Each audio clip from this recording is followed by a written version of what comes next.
Oniashimasu. Hands and feet. Warm up first. 1, 2. Big toes, little toes. 1, 2, 3. Go. 6, 7, 8, 9, 10. Ankles. 1, 2, 3, 4, 5, 6, 7, 8, 9, 10. Up on your toes, back on your heels. 3, 4, 5, 6, 7, 8, 9, 10. 1, 2, 3, 4, 5, 6, 7, 8, 9, and 10. 1, 2, 3, 4. Arms straight, back straight. Try and keep good posture. Up. 1, 2, 3.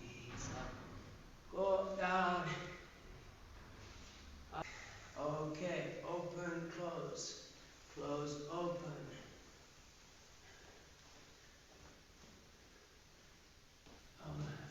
Legs together. And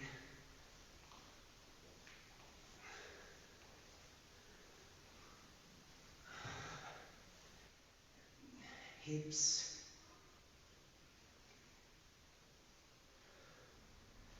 Sideways over.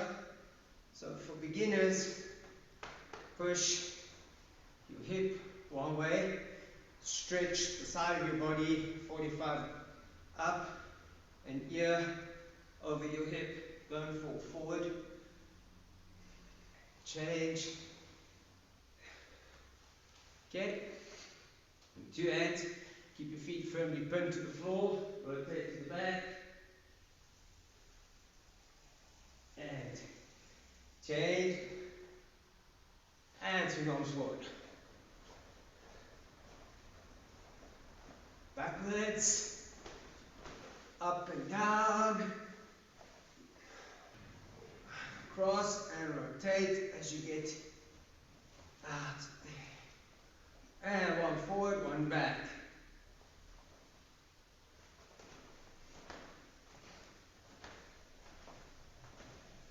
Rotation of small circles.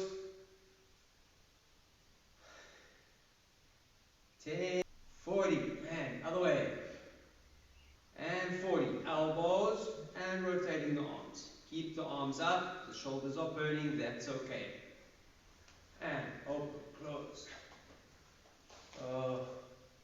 Okay.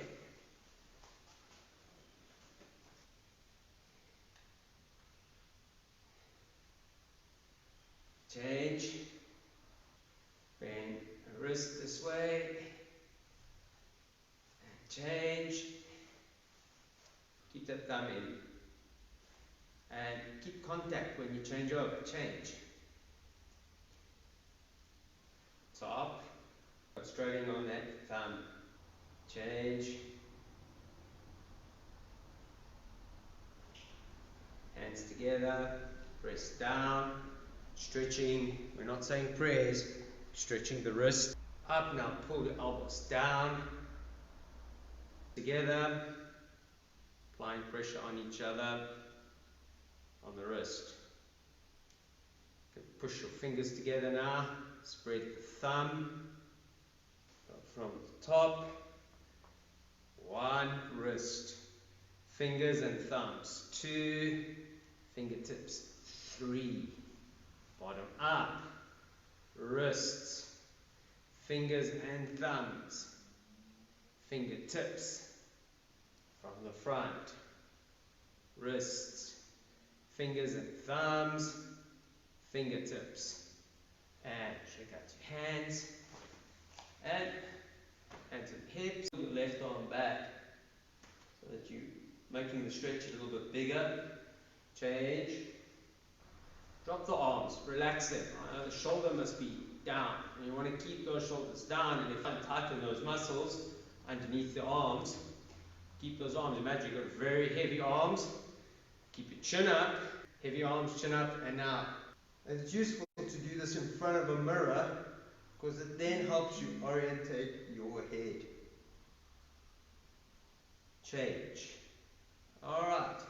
Look down. Look up. Now we're going to work on trying to increase the warmth and the muscle reaction, and also the pliability and flexibility. As we get warmer, we should be able to be more functionally flexible. So, hands in front of the hips, knee to hand. Don't hit the leg. Make sure you raise the knee into the hand. Okay, so itch, knee. Now cross over. Opposite. Itch, knee, knee, sun, chi. Hands a little bit higher.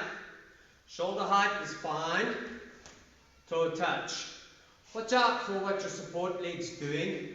Try not to twist it too much, but also be careful of your knees. Maybe your toes at a little bit of an angle. It will be easier.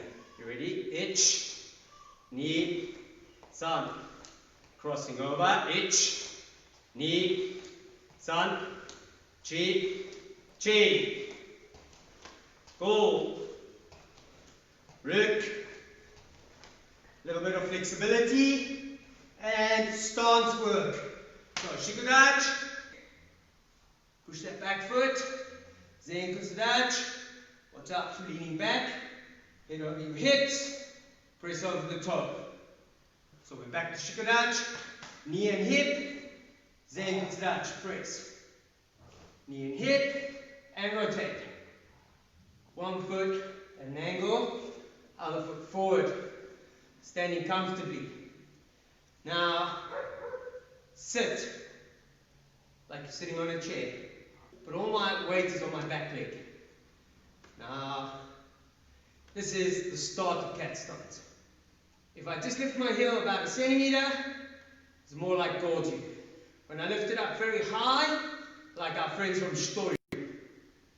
So, down and up. Change. 45 degrees and straight.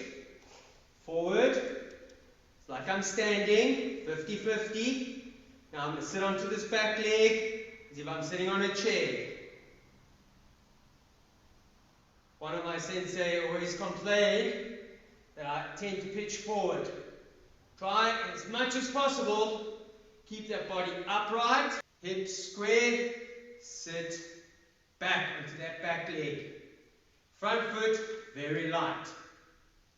Stand with feet parallel. Step over.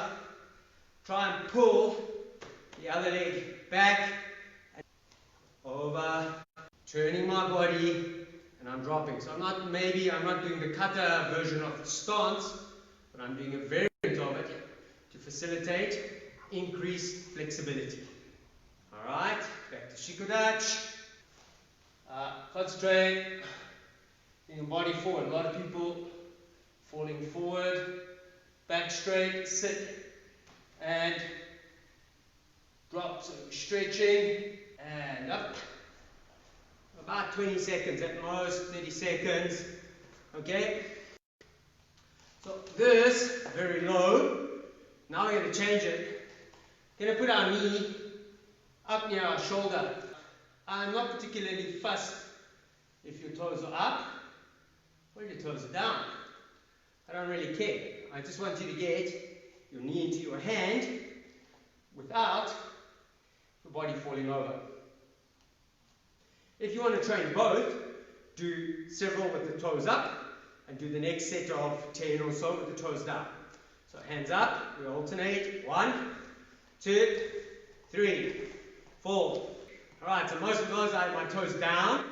So I'm going to lift my foot up. You ready? 1, 2, 3, 4. Alright, so we're concentrating on the legs quite a lot. And that's because we tend to end up with a lot of very short, inflexible muscles. And that limits us. This is for my cousin, who is a physiotherapist.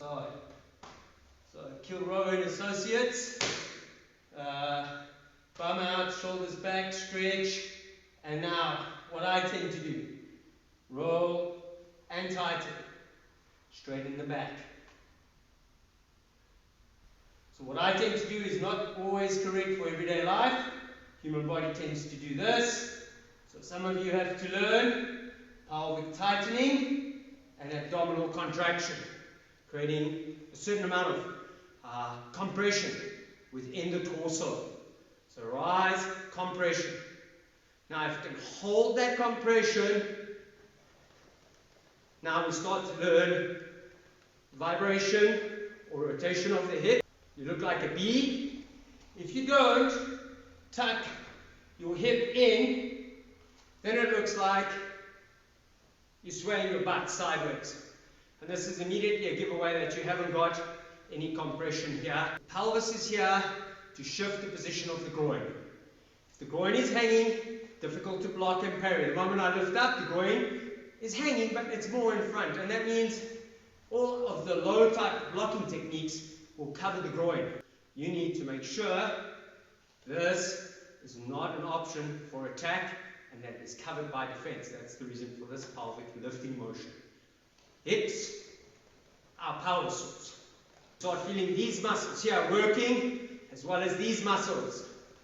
Because unless you run a lot or do a lot of activity where your body is moving in this fashion, most people get extremely tired extremely quickly. A good reason to run helps to develop this if you run and you run quite seriously.